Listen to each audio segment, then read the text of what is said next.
I thought about this idea yesterday. I was like, I'm going to do a podcast with my daughter because she is the reason why my life is the way it is today.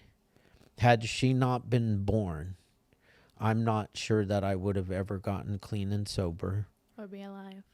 Or I probably wouldn't be alive, or I would be spending my life in prison, because that is the route. I was going to say trajectory, which is a really hard word for me to say. You could have just said route. Yeah, I'm going to go with route from now on. But a little backstory real quick, and then I will introduce you to my daughter, Aurora. A little backstory. I was addicted to meth for many years, since I was 13 years old. I finally in and out of jail from 18 to 23 years old. Went to rehab, got clean and sober for 3 years, relapsed, and then while I was in rehab, I met the love of my life. I meant the love of my life. I walked into rehab and saw this blonde punk rock looking girl. And I said, that's the one. That's the one. And we met, and we started, I don't know what you would call it, because like we were in rehab. It's called a rehab romance. Yeah, we had a rehab romance. She said to me that I'm not typically the type of guy that she would date. And I was like, he's butthurt. Yeah, hurt my feelings. I'm going to be honest with you guys, really super sensitive guy, especially back then. Very, very shy, zero confidence. I had nothing going for me, except for, the cute dimples that I used to have before I got older. And long story short, she got pregnant, left me, and I went out on a meth run. Crashed my car in Pomona. On the 10 freeway. On the 10 freeway, yeah. I was in the hospital for a couple of days. I'm giving you guys the really short version, because this is going to be a short podcast that we do every week. But I want you to know a little bit of the backstory. Went back out after I got out of the hospital to this bar where I was buying drugs from these Chicano gang members. I smoked some pot with them, got super paranoid, went outside like any tough guy, and called my mommy. When I called my mom, she was crying, and I asked her, why are you crying? And she said, you just had a little baby girl. And I remember having a moment of clarity and going, God left me here to be a father to that little girl. And I really didn't know until I went down and held you. And it took me 3 days to get to you, because I was in LA. It took him 3 days to get from LA to San Diego. Yeah. I needed to come down off of the meth that I was on as well. But I went down and I held her for the first time, and she was a 4-pound, 6-ounce baby. Just this little tiny thing.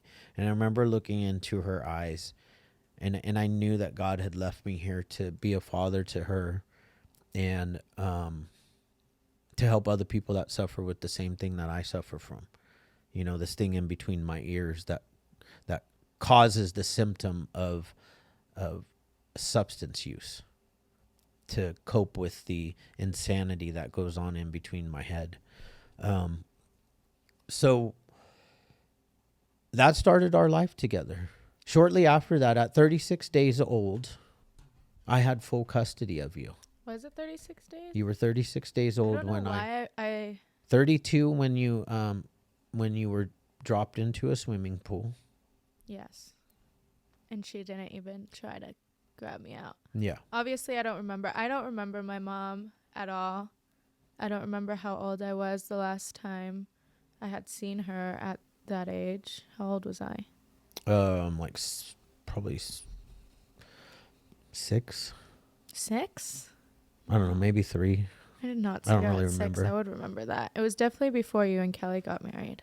No, she came to our house one time in when we lived at Marbella. See, you've said this to me before, and I like this didn't happen. Like this literally did not happen. I don't know if you were high. No, I was not. Hi. I swear to God, You can ask Kelly. I never saw her.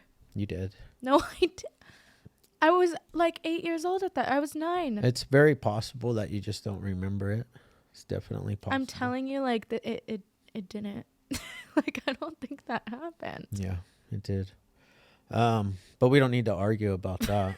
Like I just remember us talking about it before, and like it's just weird because when I got out of, or when I was in treatment, they were telling us how like these memories can be like kind of locked away and you don't actually remember them. And like I thought that never happened to me, but that like I truly actually don't remember it at all. yeah, I mean, I can remember. So her mom is an addict, obviously too. I got sober right after Aurora was born, and I did stay sober for the first 9 years of her life. Mm-hmm. And we had a pretty good We did. 9-year run. Yeah. Right. Honestly, the first 9 years of my life, like I couldn't complain about them. The only bad thing was that I didn't have my mom. And so that was the only thing that I kind of like would always think about, like these other kids with their mom. And I just thought like, why am I not, like at that time I thought, why am I not good enough for mine? Like, why isn't she around? And I just kind of comprehend it at that age. But besides that, like my dad did everything for me. We had the best relationship. We would go on our little father-daughter dates after school. He was the softball dad of the year. I did play soccer one season. You mostly chased butterflies around though when you played soccer. You didn't even, I'm not sure you even knew that there was a ball on the ground. I chased butterflies. What are you saying? I was running in the opposite direction of everybody else. Yeah. But then I did softball for like how many years? Oh man, like That was a long time. at least like 6 good seasons. I think more than that. 7. When do you think you ended? Well, like 12, 13, 14? No, you played like No. 14U. The last time I think it was... Or 16. Sixth grade. No, I didn't. No? It was, I think, 12U. Mm. Because then I played so that'd have been... basketball after. Remember? Yeah. Yep. That's one thing I do take pride in, and I did good with all of my children. I showed up to every game, every practice. Every tournament. Yep, tournaments. I was there. And I worked a lot, Yeah, you did. It was like you were at work all day and then softball at night. all night. Yeah. Yep. And then I'd get up in the morning, go to the gym. Mm-hmm. That's just always kind of been my life. Yep. Discipline. And all of our like fun like vacations, we would go to Lake Havasu, Bass Lake, where else? Like Big Bear, Mammoth. Yep, Mammoth. Mm-hmm. Good stuff. Yeah. Fun times. Like literally, Lake Havasu is my happy place because it just reminds me of my childhood and us all being there together. It was always a fun time. I mean, I'm really into Parker now, though. Parker was great, but it's great because the water's like more glass because there's less people there. But I don't know. There's no town there. They don't have a town. You got to go into Lake Havasu for a town. So, I mean, we wanted to on this podcast though, and it's probably going to be a little bit hard for us to get rolling. But the whole point of this podcast is to get real, to get raw, get honest. Yeah. Because life hasn't been easy for either one of us. Mm-hmm. Aurora, as you heard, she grew up without a mom. And, being a dad, I did the best I could for the first 9 years. And then I relapsed. Yeah. And, I was married, and she has a stepmom that she usually just calls her mom still, Yeah. Kelly. Even though they haven't been married for how many years? Long time. Yeah. 12. Yeah, so I just want to get real and raw and honest. And, I know that my addiction affected Aurora's life and my other kids too. But as I said in the beginning, Aurora is I consider her to be my angel. She was a gift from God that saved my life. And, I want to have this podcast with her, one, to let her know that I really care and I appreciate you and everything that's good in our lives. Everything that's good in our lives is because you were born. And I say that all the time. Yeah. And I get emotional because, like, I have regrets.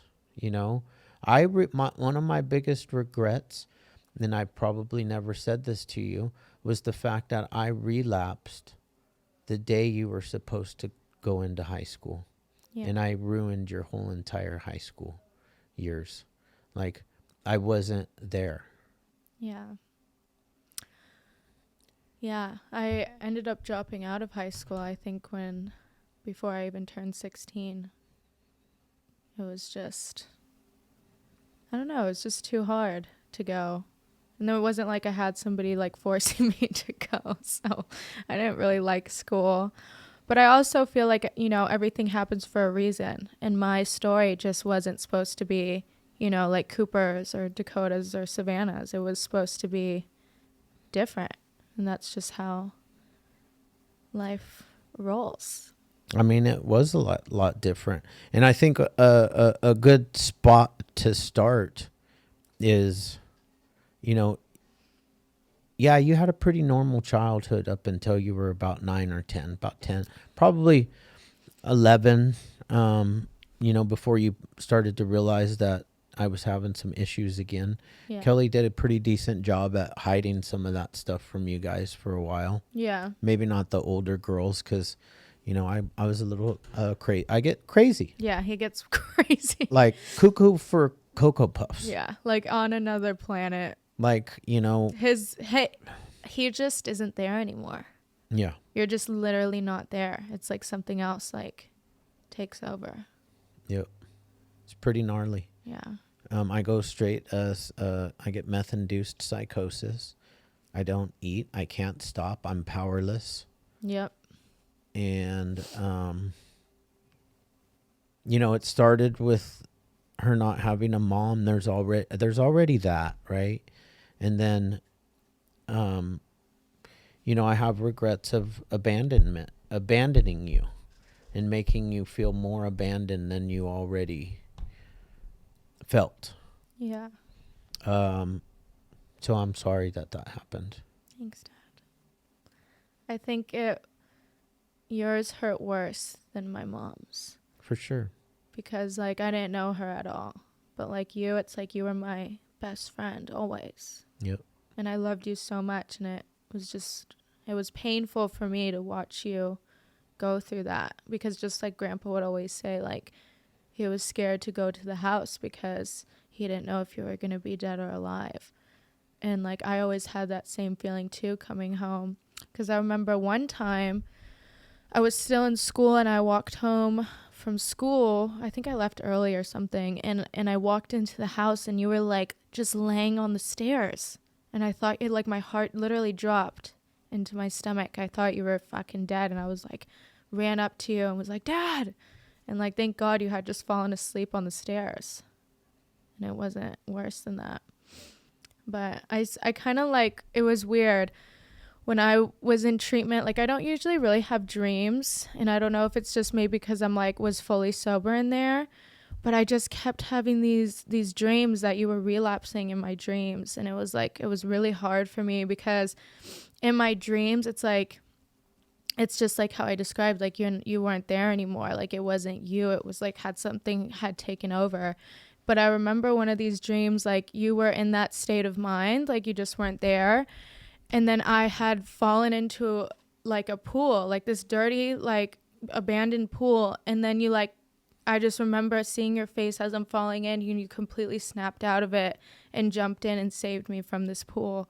And I felt like I feel like my dreams have meaning, and I felt like that one had a meaning, like that's what you did in real life. Like you snapped out of what you were going through, and you like saved me again. You know? Yeah, I mean, I think that you and I have a really special bond because we both have saved each other. Yeah. You know, who knows what would have happened to you if I wouldn't have gotten sober the first time. Yeah. Because your mom didn't. Mm-hmm. And she would try to say she was sober, and she was much better. It's like when I get loaded, everybody knows I'm loaded, Mm-hmm. because I'm no longer present. Yeah. Mm-hmm. Other people, their addictions look different. They can, you know, and you know, she dropped you in a pool. Yeah. Thank God her friend Was there. called me. I told you. And told me, hey, this just happened last night. Yeah. You need to do something. Yeah. And I was sober already. I had been sober I was in a sober living home in Laguna Beach. You know, and you saved my life in the beginning. And then, you know, God has always had this plan for us. And I still don't know what it is. I just get up every day and do it.